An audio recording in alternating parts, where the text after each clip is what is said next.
Hi everybody, hi Busy Bees. We are doing a live coffee hour and we're trying to get the angle right. There we go, there's more of our heads. Hi. Hello. Hello. Hi everybody.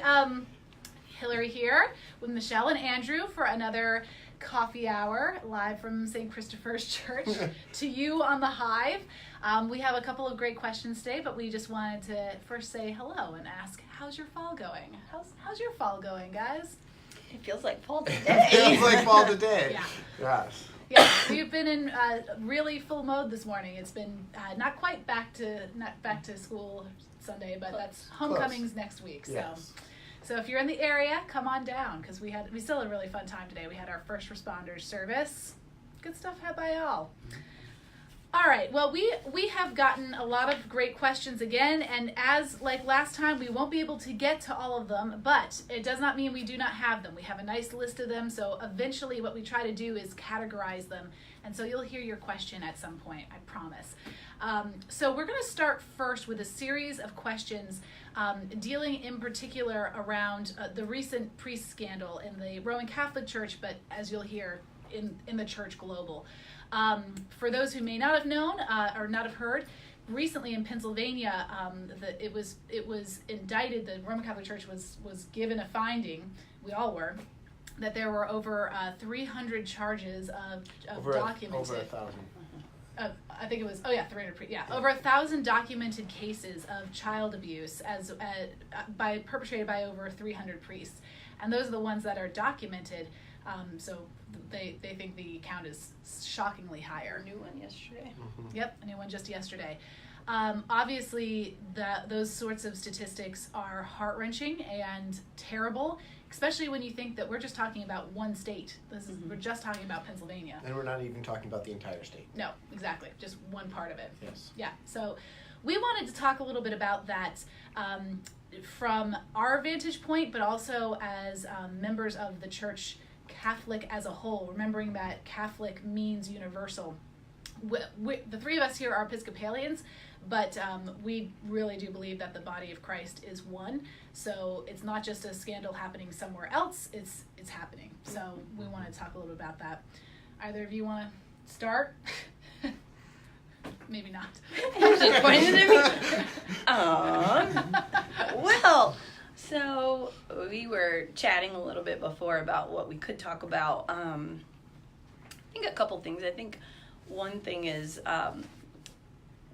it's really important to remember that just because you're a Christian or a priest, it doesn't mean that because you can confess to God that you're just off the hook. No one has this special, like, you're forgiven, now go on and nothing happens kind of relationship with God. Consequences are real.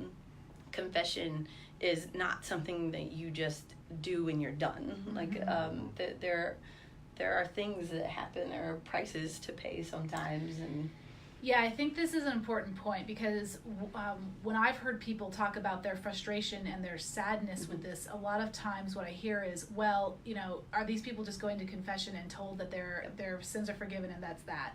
And so I think it would behoove us to talk a little bit about confession itself and the cycle of repentance that we're actually called to as Christians, especially because in the Episcopal Church as well, we have confession. We call it reconciliation of the penitent. And so it's worth, I think, talking about as a whole, and you bring up a great point. Yeah, we're talking this year at St. James School. We're focusing on the 3 R's, and they are relationship, restorative justice, and reconciliation. Nice. And I think for myself, when I think about this in terms of those 3 R's, the first part of it is actually reconciliation. It's coming to a full acknowledgement of the wrongs that have been done. And that, I think, is a really important first step, and it's something that we're each challenged to do in the sacrament of reconciliation, is to fully acknowledge what was done. And and then to begin looking at the relationships that were impacted. And for the church, I think this is an important thing for us to look at is what is our relationship with people both inside the church and outside the church? What is our relationship with other institutions? What is our, how were they impacted? And then look the restorative justice piece of just how do we go about, I don't think you can make it right, but how do you go about strengthening those relationships and trying to offer some sense of healing for people? Definitely, because to name something is critical in this process. You cannot go into any sort of reconciliation process and not name evil and sin as what they are. And let's be very clear: this is evil and this is sin, and then expect to actually find healing there, because it's based on not truthfulness. When we use the word confession in church, we use it in a couple different ways, right? We use it in the actual Nicene Creed, we confess our faith, and we use it in confession of sins. What they're trying to refer to in that moment is you're telling the truth, right? Like, I believe that this is true. I believe that my sin is also true. And naming it as such is critical. And what you're saying, Andrew, very, very much so, is you need to also be willing to say the consequences are true. Michelle, to your point too, and they are. I mean, to say that this does not have a weighty consequence is to do a second level of abuse to those who have been abused. It traumatizes it even further. I myself know this firsthand, having been abused myself by a priest. To have to go into meetings at times where people would try to deny that this had happened, or still say, this person has been a good guy, that sort of thing. Like, it's double trauma because the sin is not named, and that itself can be like, wow, even here is not named. And this has happened on a major level here with this scandal. So reconciliation isn't possible without, I think, the naming of truth here. I think a part of it too is just looking at that acknowledgement of reality of truths is one of the things that we don't always do when it comes to clergy, is that we don't acknowledge that they're people, that they are very fallible, and they are flawed, and I think that's an important thing.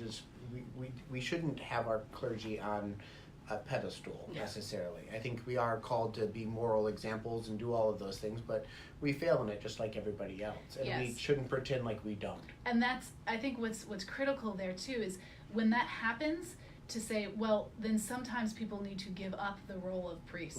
Like that Most is certainly. And we were talking earlier about the difference between an authoritative personality and power, right? Because there is a difference. Like, power is that thing that an institution gives you that says, now you can do these sacraments, now you can preach, or in the story that I was using earlier with Pilate and Jesus, when Jesus is on trial before Pilate, he has all the power in that situation. He has all the government power in that, life or death. But the person who has the authority in that situation is actually Jesus, because authority is that piece of us that is following Christ and is given to us in our baptism, the authority of a believer. And that's the part that when a person is living into that authority, then they can proclaim the gospel, then they can, but if it's just resting on their power, we need to take that power away, because that is dangerous to have that person in that kind of power. I think a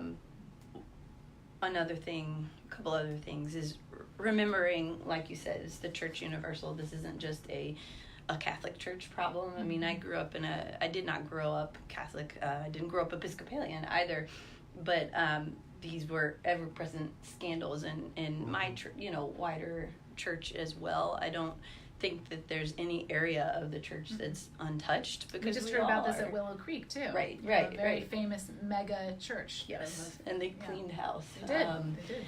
But I think so. That's one thing to remember, that we don't get to wash our hands of this and say it's not my problem, because we are all the church. The other thing that I've been reflecting a lot on is sort of what you were saying, that priests are people too. This is not just the problem of priests. I mean, I think that priests were a visible sign of their priesthood, and so they carry this with them in a way that other Christians do not. Like, this is something that you two are carrying, especially you as a male priest, that I'm not. But I don't think that gets people who are laity off the hook either, because we're all supposed to put on these clothes of Christ every day. We're supposed to wear our Christianness, and I think that I see some people sort of like backing into a corner and retreating and saying, this is not my business, and it's the work of the whole church to heal and to confess and to move on and to name. Well, and I would say that I think that this is something that we see, and it's a societal thing going on right now. There are any number of institutions. I mean, my alma mater, Michigan State, is going through a whole thing around Dr. Nasser and the gymnastics program and all of that. But it's so many institutions. We get in this mindset of trying to protect the institution instead of protecting people. And I think that is that it's that power thing that really needs to be addressed, is that we can't be about our institutions, our clubs, our churches, our whatever. We can't put them above people. I think I share sometimes when we do anti-bias and anti-racism training at St. James, you know, I was raised so that you didn't question the institutions, because the institutions are good, but the institutions are the place of power. They're the things that give people access and degrees and titles. And they are the things that they need to be held accountable. We have to see them as what they are as well, as that they are flawed human institutions, and the churches as well in many ways, and so that we can't hold them up to this, you know, without needing any kind of look at them. Absolutely. Like when we choose power over somebody's actual authority, like that, then we're done, because we're saying, well, you know, like this person has all the power, but I can't stand up to them because the institution gave him this power. And we see this in the Bible all the time. Jesus is constantly railing against institution for sake of true religion and true authority. I think that's a critical point. In the church, going back to the confession theme, like we have several different types of confession. You know, we have the individual confession, that reconciliation of a penitent, where you go to a priest and you confess your individual sins.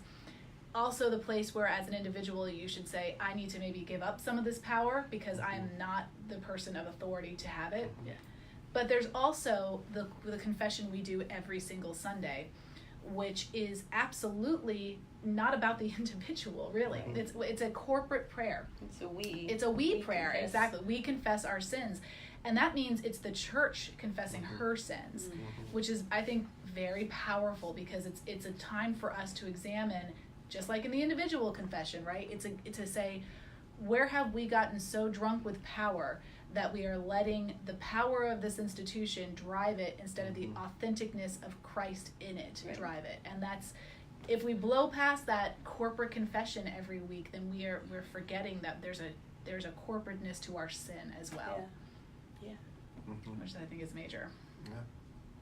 So I did. Thank you. Oh, thank you. I was just going to hang out and forget about them. 2 good books to recommend if you have been traumatized by somebody, especially in your religious life or your spiritual life. And there's many ways. I mean, this sort of evil of the sexual abuse is one sort, but there's plenty of others. I mean, I know I've heard very many horror stories of people told that they are a cursed sinner, and by their very identity, they're not supposed to be a part of church, and that they're damned forever. That's a spiritual abuse as well. So these books can help with those sorts of things. This is called Sacred Wounds, A Path to Healing from Spiritual Trauma. Here we go. From Chalice Press, Teresa Pasquale, I believe is how you pronounce her name. Really great book. I used it in some of my thesis work. It even has a foreword by Richard Rohr, so not bad. That's some good cred right there. Very good book to deal with spiritual trauma. And this one, brand new, by Carol Howard Merritt. We actually did a podcast interview with her. It's called Healing Spiritual Wounds, Reconnecting with a Loving God After Experiencing a Hurtful Church. Again, you know, because what we're seeing, to your point, the consequence of this action is not just for the terrible people who have been abused, right? Like the poor people who like now have to feel this abuse, and then the terrible trauma that these priests have to carry on their own souls, you know, because it doesn't seem to me as though they've actually had a reconciliation process. But then there's the trauma that's happening to the church as whole. I know plenty of people who use this as this is why I leave the church, this is why I don't join, you know, and that is messing up their relationship with community and with God. So to say that there's no light at the end of these tunnels either isn't like, I want to just say, not every community is being dictated by the abuse of power, you know, and if you are feeling as though you have been abused, don't let that stop you from finding a community where you can be heard for who you are, and you can actually find healing with God. And you know, there are some check marks as to what, you know, how can you find a safe church community? One thing I look for, and in our church communities, what are their policies around children and youth in particular? We have in the Episcopal Church something called Safeguarding God's Children, which is a very, and rightfully so, very intensive training that anybody who's going to be working with children and youth, not just clergy, I mean like from like anybody, our rule of thumb is anyone who has keys to the church. So anybody who will be working around kids and has keys to the church needs to go through this training, and which I think is critically important. So our, you know, choir directors, our janitors, our camp leaders, volunteer parental parents, like this is important. I always look for those. I also look for, bless you, you know, certain, even the building can tell you a story about it. You know, are there, you know, does the priest's office have a window in it? You can see mine right behind me. You know, that's part of our policy. Does the priest or the people in charge, do they have accountability? You know, do they have other people around them that they they have to check in with? You know, so. Are there dark corners of the church that you know, just be mindful of your settings. So I think those are some ways to check. What are some things that you both look for? I think an acknowledgement that an adult should never be alone with a child. I think it protects everybody. Never. And if there's some reason, let's say like a teenager wants to come in to talk to one of you, and they don't want mom and dad around or something.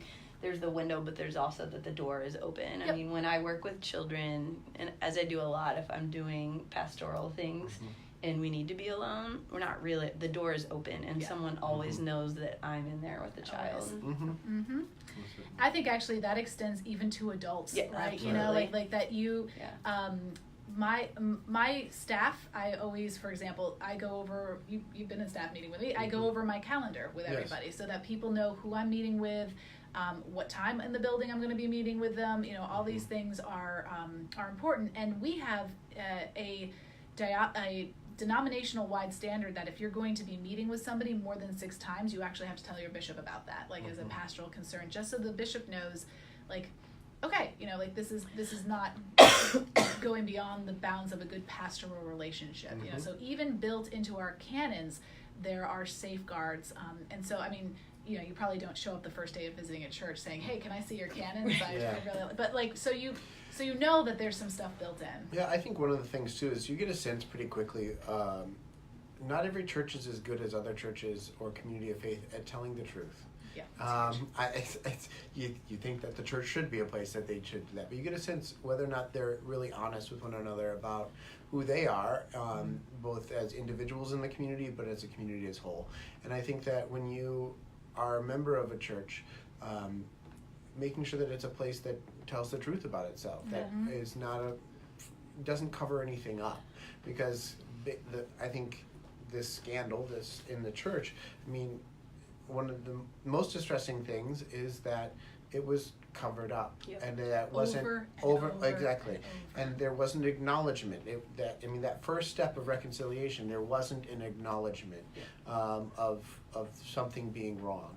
And so, what is their culture of being able to say, sorry, you know, like for something small, you know, sorry, we screwed up, you know, like is that, or is it just fluffed off, you know, like secretive, I mean, one small indication are whether or not they have a governing body, and are those meetings open to the public? You know, like there's enough small things that you can kind of tell if you can hear health in the system. Truth telling is a big one. I just want to see this comment. All right, hi all those who are watching. So wanted to say too, to that point, like good theology that honors the individual I don't want to say over the corporate body, because the individual is a part of the body of Christ, but honors the individual as part of the corporate body. I think that's important to hear preached, you know, that every person is welcome in a place, that there is Christ in each person. If you don't hear those sorts of things, then you might find some dangerous theology as well, not just dangerous practices, but dangerous theology. That can, again, make somebody feel as though they're outside looking in, that they are damned rather than accepted by God's grace. So, yeah, those are some ways to tell, you know, if you are in a community that can at least be honest. Not that every community is going to be like the world's most perfect thing. It's humanity. Like, human beings are running these things, and that's the problem.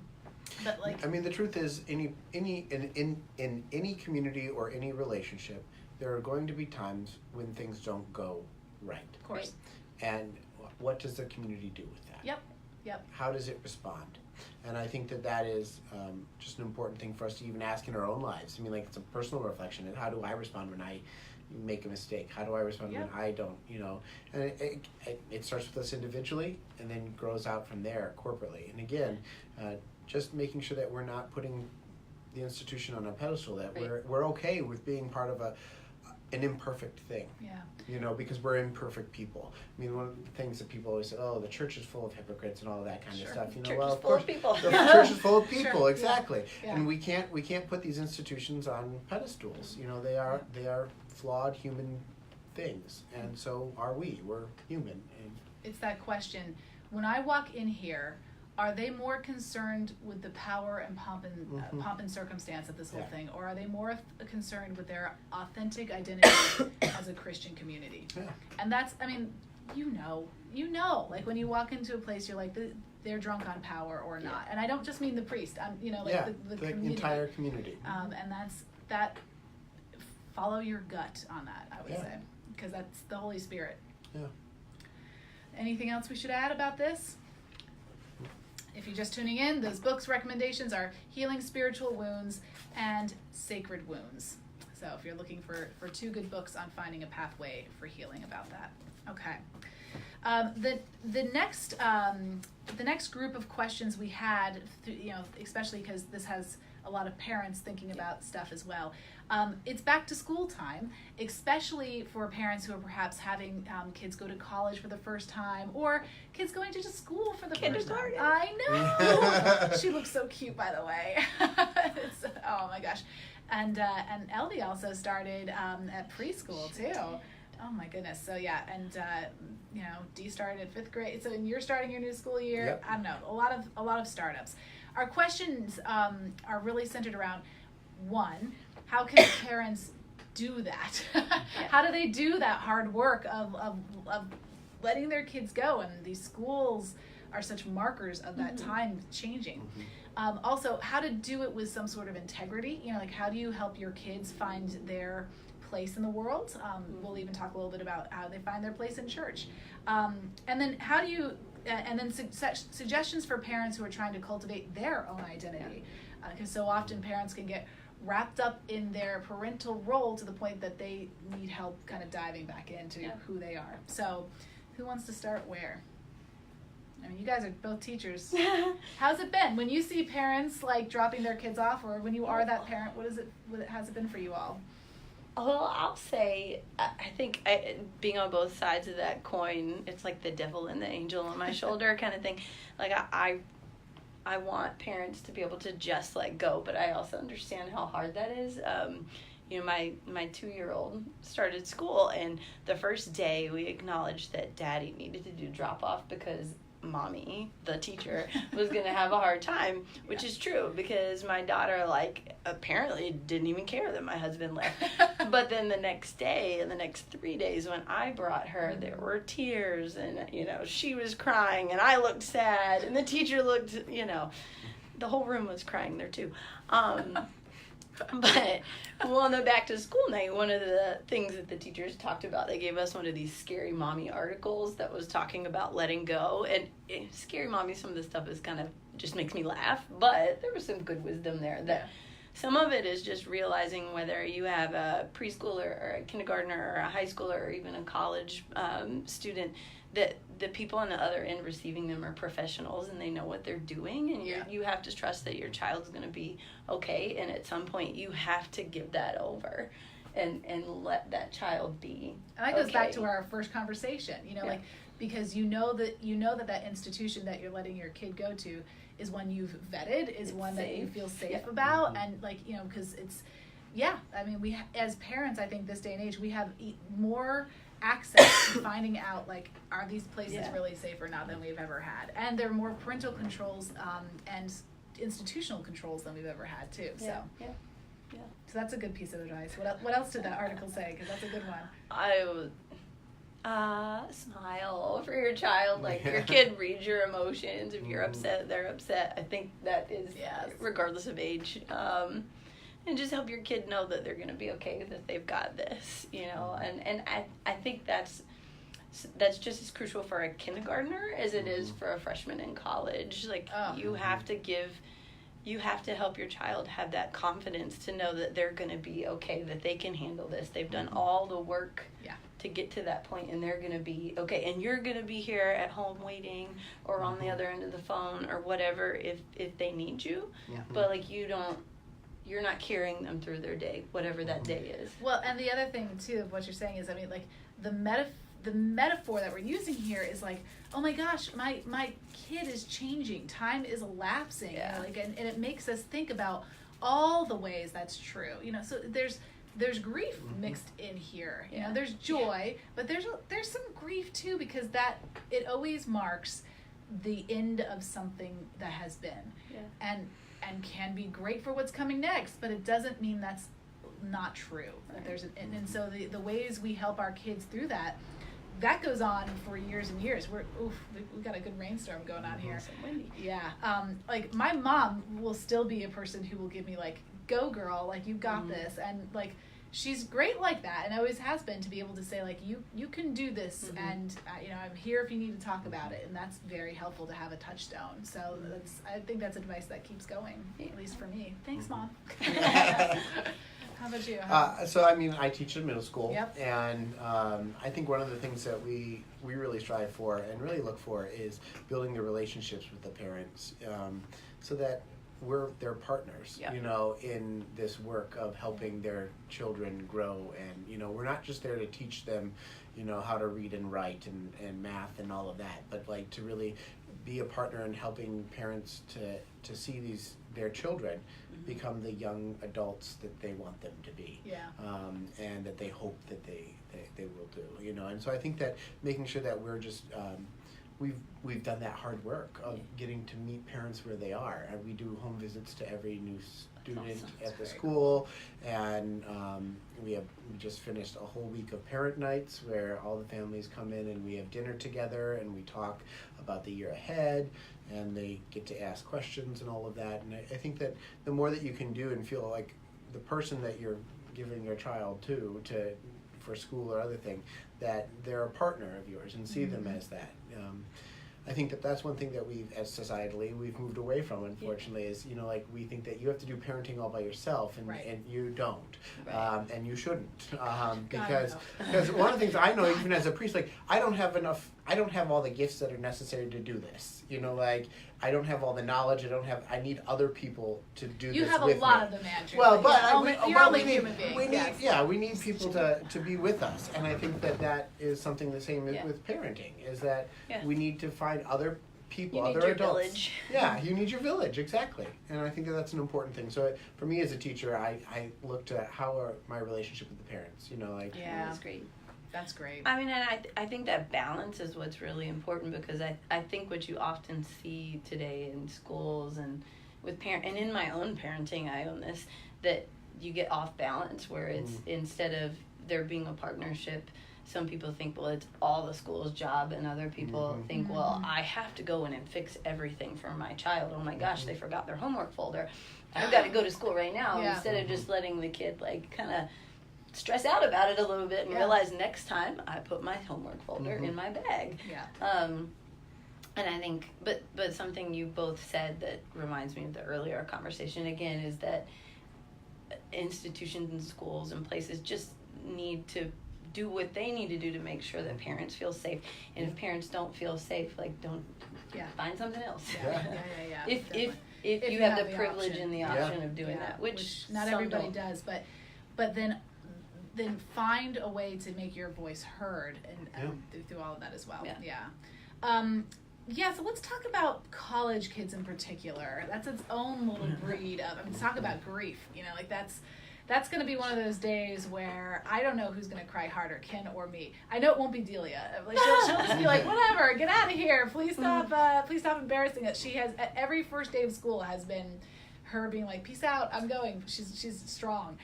She's a strong, independent girl. But I do know that, like, it is very difficult to have that milestone happen. I remember my dad, so when I went off to college, I was the oldest. I was really the first of all the cousins and stuff. Like, our family were business owners and blue-collar workers, and really proud of all of them, but college just wasn't what you did. And so I went off to college, and I remember my brother just, like, bawling, which tore me up. You can't do this. It tore me up that my little brother was bawling. But then I remember my mom or my dad or someone telling me that my dad would go sit on my bed and either cry or just, like, sit there. And he would, the same brother who cried was also, like, really trying to move into my room. Because he shared a room with my brother. But he's also opportunistic. But there was a TV in my room. But my dad wouldn't let anybody in there for a long time because it was like this sacred cow. It was mine. Sanctuary. So I think slowly my brother would start, like, putting things in the room and then eventually he started sleeping in there. But, it was hard for my dad, and it was hard for my family, and that's real, and that's important to acknowledge, but how do you get through that? Yeah. So how do you get through that? So couple of things. Let's start with how is it for the student, and then we'll talk about how is it for the parent. So for the student, you guys remember going to college. You are a wash of emotion. There's that part of you that's like, oh my gosh, I'm finally getting to go out there. I'm finally getting to be an adult. Then there's that part of you that is still, 3 years old, terrified, and how am I going to do all of this? And on top of all of that, I really don't think that most kids go to college and, like, don't think about how it is for their parents. I'm sure maybe some of them do, but you're also, like, I think they do. I think they're carrying that weight too. Yeah. So for those who are going to college and starting a new thing, like, this is a chance for you to foster those parts of yourself that you're being invited to look at in a new way, because that's really what this is. Like, it is a brand new opportunity to not change who you are, because I think that's, like, ridiculous. I don't think you change who you are totally, but I do think you get a chance to you dig into who you are. That's a better way of putting it. And so the tools that you want to use in that time frame, your parents want to hear from you, so use them, but also don't just call your parents.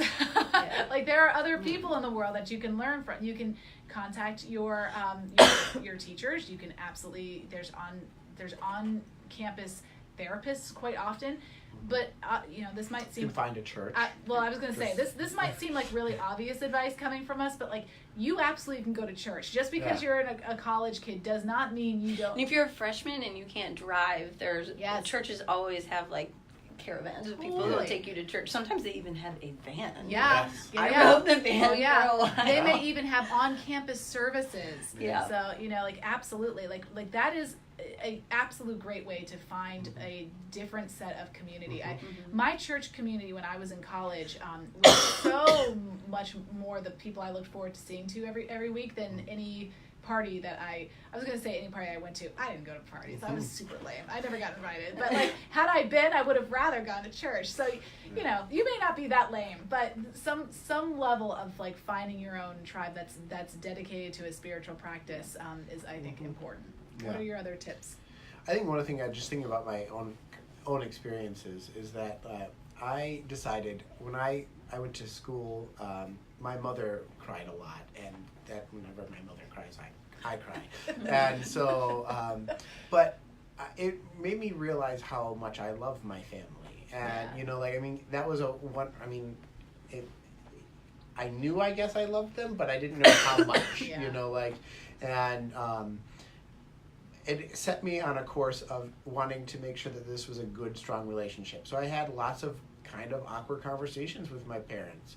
And I can remember talking to my dad and being like, what do you want our relationship to be like? Mm-hmm. You know, like asking him that. Nice, And you know, and we had to talk about his relationship with his father and like how he didn't want our relationship to be like that way. Wow. He wanted it to be That's huge. better, and he wanted us to be able to talk. And I think that having some of those conversations are really good. I mean, like whether you're the child or the parent, you know, saying to whoever, you know, like, what do you want our relationship to be like as you're becoming an adult? That's right. And begin talking about what you want it to look like, because so often we think it's going to magically happen, you know, and like we'll just let it unfold. Well, that's Because it has up until that point. well, it in some has ways. it has in some ways, but I think that again, the whole thing is like, even going back into middle school and high school, they're taking on more responsibility themselves, and I think those conversations are really important to have even at that point. You know, like what is our relationship going to be? There's a lot more telling the child what your relationship is going to be Yes. at that point. You know, And then having the child tell you, "Oh no." oh yeah, I remember that. Yeah, Don't ask me but- how I know this. but I think when they're on their way to college, is, you know, just begin having those conversations about how our relationship is changing and what do we want it to be like, and then what do we need to do to make it that way, Yeah. because it doesn't just magically always work out. That's right. Talking You know. is healthy. Yeah. Yeah. So I was an RA. And Yes. so coming at it from that angle, I mean, like, I lived on campus for 4 years. Me I was too. Super. Yeah, no. I don't know if I should be proud or ashamed of that. Yeah. I didn't have an apartment until I didn't know there was another option, frankly. I worked my way through school. Uh-huh. Me too. But one thing that I learned, some advice that I would give, was don't go home the first month. I think that the freshman girls on my floor who would go home the first month and they were home within the first weekend or 2 weekends, they often didn't make it. I mean, because that homesickness would really kick in. I mean, it's already there. It's already But there. I think if you can kind of like, that doesn't mean don't call home and things like that. No, but definitely call home. definitely Yeah. call home. Your parents But are missing you if you don't. You also, like you said, you have to find your tribe, and sometimes those weekend times are when those relationships can really be cultivated. Yeah. And I think remembering too that yes, you've been sent there to study and get a degree, but that, I mean, let's be honest, that's not really all you got sent there to do.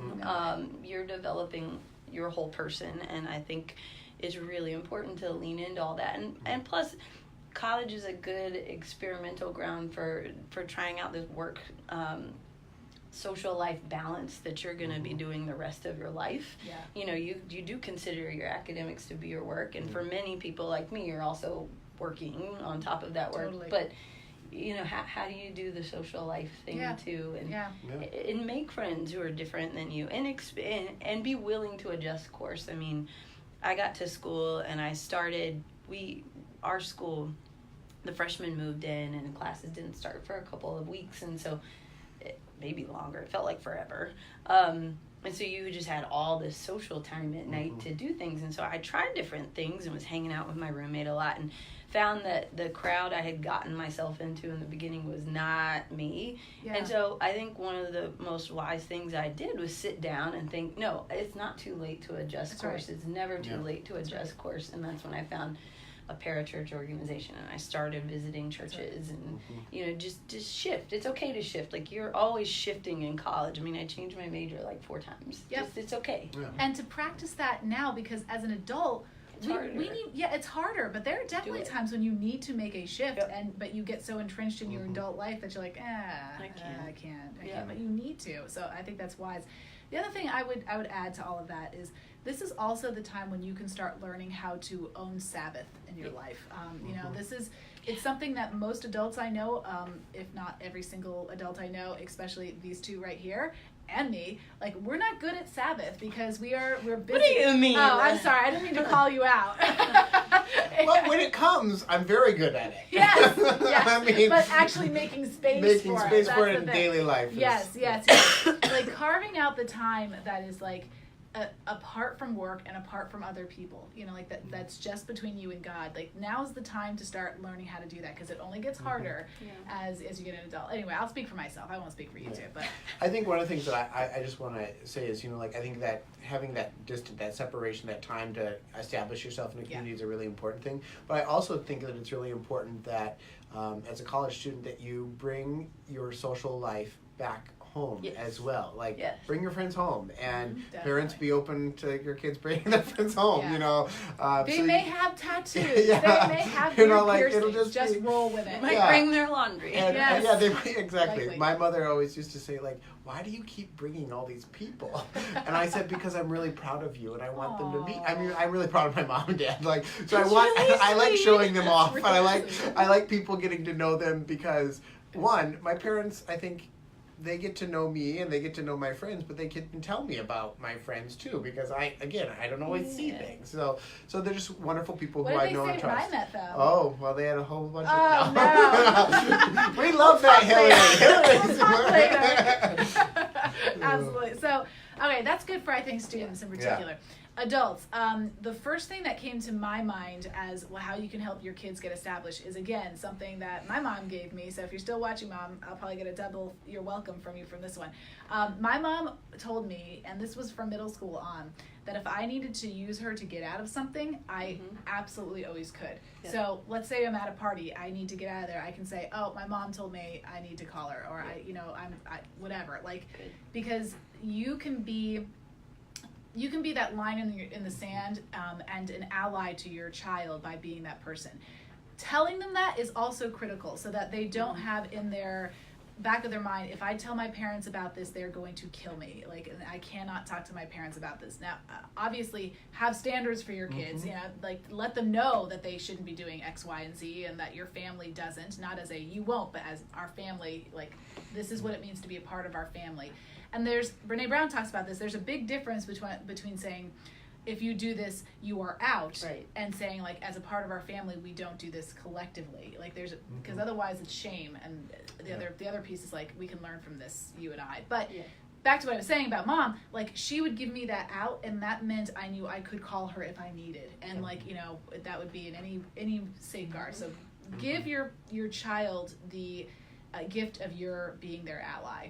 Yeah, and I think a thing that goes just to tack on that, it's not just telling your kids, not just telling your kids what your family doesn't do, but what your family does. Exactly. Like, what does it mean? The positive things, and again, starting young, so that that conversation is not new when they're an 18-year-old thinking they get to be whatever they want to be, but that they have an understanding of themselves as part of a family that does things like service, respects others, loves, all those good things, and talk about them. Those conversations are always semi-awkward, but also they plant seeds that are really important. And if you don't have semi-awkward conversations with your kids when they're young, it's awkward when you're an adult. It only gets so much worse. So, like, it's easier to start young. And don't think that you shouldn't talk to your kids about sex or drugs or community service or going to church when they're young, because they want to know about that. I want to just hold this up. Faithful Families, Creating Sacred Moments at Home. This is a good book for starting conversations about ritual living as a family even early. So I just happen to have, like, a bunch of books with me today. So that's a good one for that kind of work. Okay, that was my first piece of advice. The other pieces of advice for parents? How to help their kids? I think, I don't want to interrupt helping their kids. I was going to kind of go in the direction of helping yourself. Yeah, do it. That's part of it. So I think that one of the best pieces of advice I got when my husband and I were about to get married from our priest was make sure that you're, like, dating each other when you're married, especially when you have kids and things get busy, so you don't forget like who you are and who each other are and things like that. And so I say that to say that I think it's really important before you even get to that point that you're doing what you can do to nurture yourself and to nurture your relationships, whether you're married or not. Having friendships, taking time for yourself, making sure you do things that bring you life, because you don't want to forget who you are, and then your kid goes to school and you're having this crisis all of a sudden, or your marriage is in crisis. When I was a chaplain at a college, what was really sad was the number of marriages that would end when during the freshman year, because parents, either they were holding it together until then, or they realized I forgot who I am because I've been so busy being a parent. So whatever work you can do on that front end, like it's okay to take, it's not just okay, it's important to take space for yourself. Like you are not 100% parent all the time. That's why you have a village. That's right. Have hobbies, foster relationships, foster your own Sabbath. Absolutely. You couldn't say it better. Yeah. Good. All right, well, that might do it for us today from the Live Coffee Hour. Please do continue to send in your questions, and we'll do the same sort of thing where we gather them into categories, and I think that worked pretty well today. Yeah, and we're really grateful for this community. So if you have a question, simply either private message the Hive, or you can send it to the Hive Gmail account, which is thehiveapiary@gmail.com. So yeah, that's how you can find us. Anything else? Oh, there's more. Gilead. Yes, thank you. We are reading Gilead. It's fantastic. I'm really enjoying it. I've had my friend Lindsay gave it to me, I would say 10 years ago as an ordination gift, and I was supposed to read it then, and now I know why. It's a really beautiful book. That is going to be in 2 Mondays from now. Yeah, the last Monday of the month. We're trying 8 o'clock instead of 8:30. 8 o'clock. It's online. You can still register for it. Just again, shoot us an email, and we will put you in the class. It would be delightful to have you. Michelle always has some excellent conversation for us. So, Gilead. Good. Blessings on you both as you start your new school year. Thank you. Gonna go home lesson plan. That or nap, right? That would be a good thing to do. All right. Bye, everybody.